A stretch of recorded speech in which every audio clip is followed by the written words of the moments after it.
Shri Ganesha Sharada Gurubhyo Namaha Ramaya Ramabhadraya Ramachandraya Vedasi Raghunathaya Nathaya Sitaya Patage Namaha. Welcome to all for this session on Ramayana to chapter 110 of Ayodhya Kanda.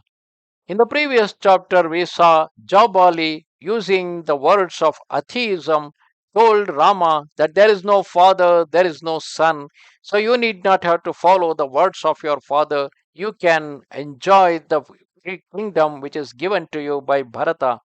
Whereas Rama continued to condemn him, saying that such a words looks good to hear, but if Rama follows such kind of a words, then each one of his subjects will also take their own route, and finally it will cause a greater disharmony. And as a king, Rama will be responsible for promoting one such kind of a disharmony, and that is why he is telling, I can never support that which is not true and not practicable. Perceiving Rama still to be indignant at the speech of Jabali, the holy Vasista said, O Rama, the sage Jabali is a believer in the transmigration of the soul. He has thus spoken, though through his desire to persuade you to return to the capital. O sovereign of men, hear from me concerning the creation of the world. In the beginning, all was water, and from that element the earth was formed, and after this, Brahma and other gods came into existence. The eternal, imperishable Brahma was begotten of Akasha, the ether, and from him come forth Marichi, and from him Kashyapa was produced. From Kashyapa was born Vivaswat, and Vivaswat basically represents sun god, and the son of Vivaswan was Manu himself, who was the first among Prajapatis. Ikshwaku was the son of Manu, and to him the whole world was given by Manu. The Ikshwaku became the first king of Ayodhya. The son of Ikshwaku was named Kukshi, and his son was Vikukshi, whose son was the resplendent and illustrious King Bana, and the great warrior Anaranya was his son. During the reign of the virtuous King Anaranya, there was neither famine nor scarcity of rain nor any thief. The son of Anaranya was Prithu, and his son was Trishanku. So great was Trishanku's observance of truth that he attained heaven in his embodied state. His son was the mighty Dundhumara. The son of Dundhumara was Yavanashva, and his son was Mandhata. The illustrious Susandhi was the son of Mandhata, and Dhruvasandhi and Prasenachit were the offsprings of Susandhi.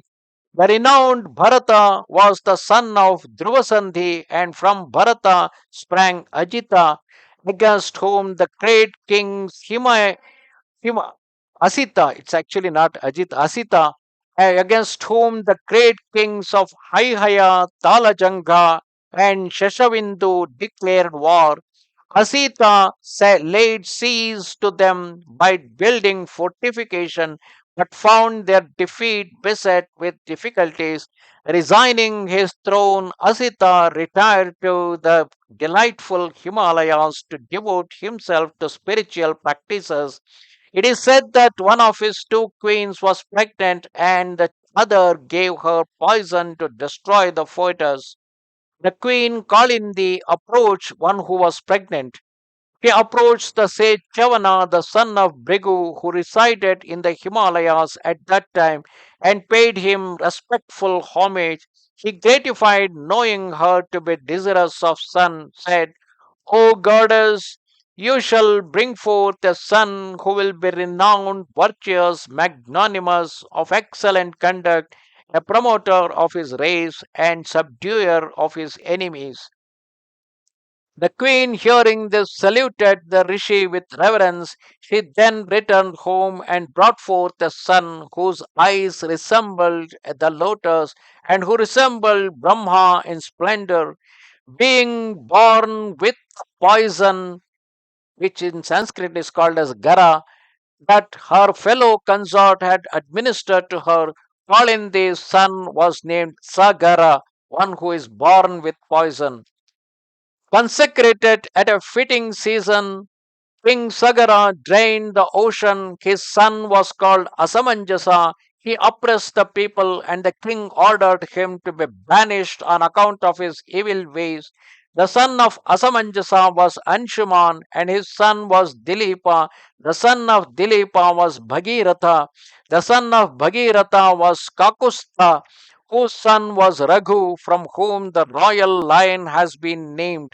So all the people in that royal line, they were called either Kakusta because of Kakusta, or called as Raghavas because of the king Raghu. The sons of Sri Raghu were known by the names Pravriddha, Purushadaka, Kalmashapada, and Saudasa. The son of Kalmashapada was Shankhana, who, rising to great power by a curse, was destroyed with his whole army.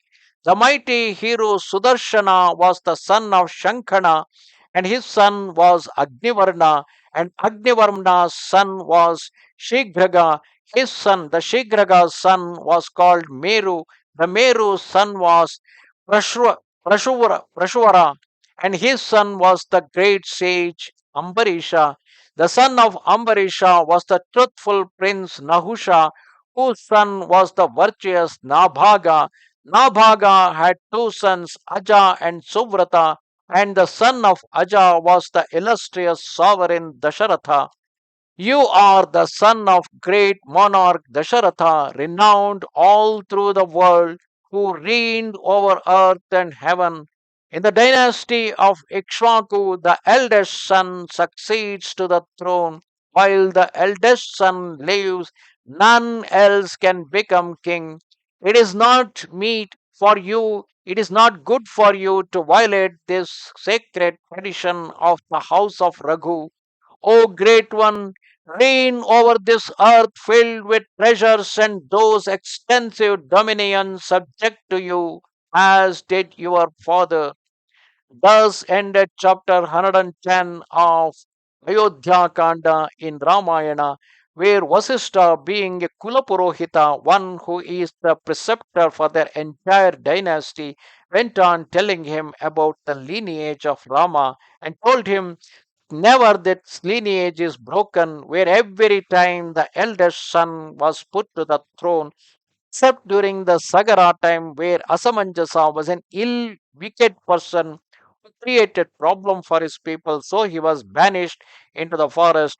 Otherwise, whenever there is an eligible elder son existing, the younger one can never become a king. So he is asking him not to break this family tradition and continue with the family tradition. नमस्ते शारदा देवी काश्मीरपुरवासिनी त्वामहं प्रार्थये नित्यं विद्यादानं च देहि मे. Goodbye.